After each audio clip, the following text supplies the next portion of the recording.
Hello students, चलिए आज हम शुरू करेंगे पार्ट 2 के प्रश्न उत्तर।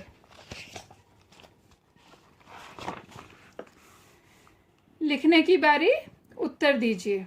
क, जिन वर्णों के उच्चारण में स्वर की सहायता लेनी पड़ती है उन्हें क्या कहते हैं?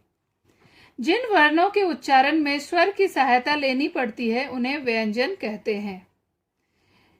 जिन वर्णों के उच्चारण में स्वर की सहायता लेनी पड़ती है उन्हें व्यंजन कहते हैं। जिन वर्णों के उच्चारण में स्वर की सहायता लेनी पड़ती है उन्हें व्यंजन कहते हैं। ख, दीर्घ स्वर किसे कहा जाता है?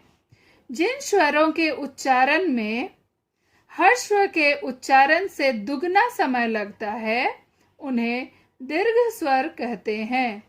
जिन स्वरों के उच्चारण में हर्ष स्वर के उच्चारण से दुगना समय लगता है उन्हें दीर्घ स्वर कहते हैं। जिन स्वरों के उच्चारण में हर्ष स्वर के उच्चारण से दुगना समय लगता है उन्हें दीर्घ स्वर कहते हैं। ग, व्यंजन वर्ण के भेदों के नाम लिखिए। स्पर्श व्यंजन, अंतस्थ व्यंजन, ऊष्म व्यंजन। स्पर्श व्यंजन, अंतस्थ व्यंजन, ऊष्म व्यंजन।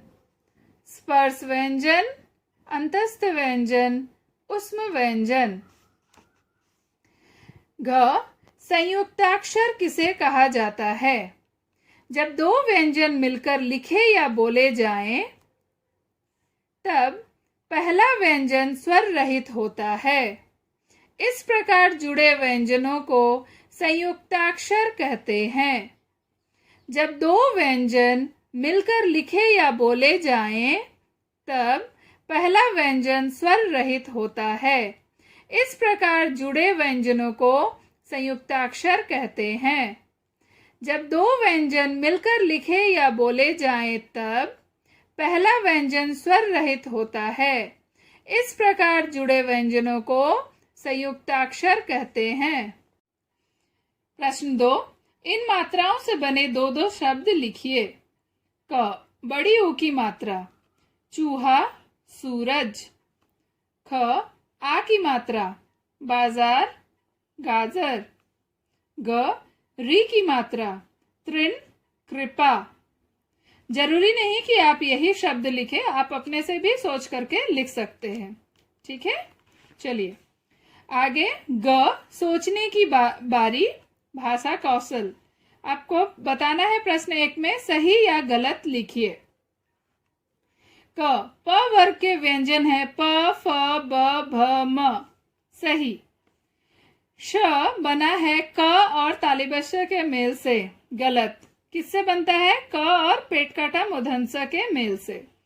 ग, दीर्घ स्वर का उच्चारण करते समय हर्ष स्वर से तिगुना समय लगता है। गलत।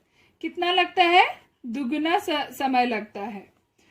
घ, ड़ और ढ़ भी व्यंजन की भांति प्रयुक्त होते हैं। सही। अंग, य, र, ल और व ऊष्म व्यंजन है। गलत। अंतस्थ व्यंजन है। ठीक है बच्चों, आप लोगों ने कर लिया। चलिए आगे बढ़ते हैं। प्रश्न 2, सही उत्तर चुनिए। क, स्वर वर्ण के उदाहरण है। 1, ए, री, औ। 2, अ, अंग, इय। 3, ड, ढ, व। पहला उत्तर सही है। 1 में आप सही का चिन्ह लगाइए। ख, यह वर्ण अयोगवाह नहीं है। अंग, अह, आ होगा सही। ग, इनमें से आगत स्वर हैं। अंग, अ, री। 2 नंबर अ।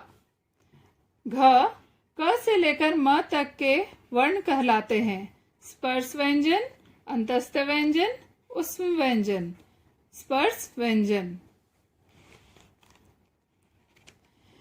घ है करने की बारी, रचनात्मक कौशल। छोटे खानों में संकेत की सहायता से वर्ण भरिए। आप ये करने में आपको बहुत अच्छा लगेगा बच्चों। आप थोड़ा सोचिए, मेरे साथ ही करते रहिए। क का संकेत दिया है संयुक्त व्यंजन। संयुक्त व्यंजन क्या क्या है बच्चों? संयुक्त व्यंजन है श, त्र, ज्ञ, श्र। यहाँ पे होगा श, शिक्षक, रक्षक। यहाँ देखिए ख में क्या दिया है? ट वर्ग का व्यंजन। ट वर्ग में क्या क्या आते हैं? ट, ठ, ड, ढ, मूर्धन्य। यहाँ पे होगा ट, म, ट, र, मटर, ब, ट, न, बटन। आगे देखिए ग में है त वर्ग का व्यंजन। त वर्ग में क्या क्या आता है? त, थ, द, ध, दंतन। यहाँ पे दंतन होगा। दो देश का नाम है चीन, भूटान। ठीक है बच्चों। चलिए घ, यहाँ पे क्या दिया हुआ है हमारा संकेत? हर्ष स्वर। हर्ष स्वर ई, इमली, इमरती। ठीक है बच्चों, तो हम लोगों ने ये पाठ कर लिया।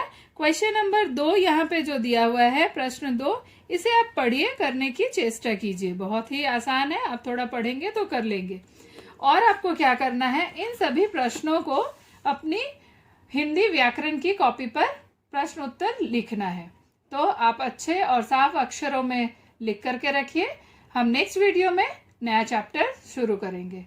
तब तक के लिए बाय बाय।